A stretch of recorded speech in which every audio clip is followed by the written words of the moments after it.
علیکم ورحمۃ اللہ وبرکاتہ۔ گدھے کی آواز سنیں تو حدیث پاک کا مفہوم ہے اعوذ باللہ من الشیطان الرجیم پڑھیں یا پھر لا حول ولا قوت الا باللہ، کیونکہ وہ شیطان کو دیکھتا ہے، آوازیں نکالتا ہے۔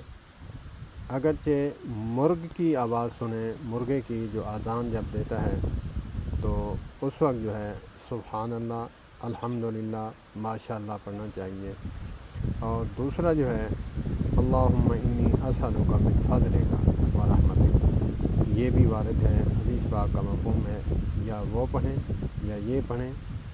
اللہ پاک ہمیں شر شیطان اور شر انسان سے محفوظ فرمائے، کیونکہ قرآن پاک کی آیت کا مفہوم ہے الذی یوسوس فی صدور الناس من الجنۃ والناس۔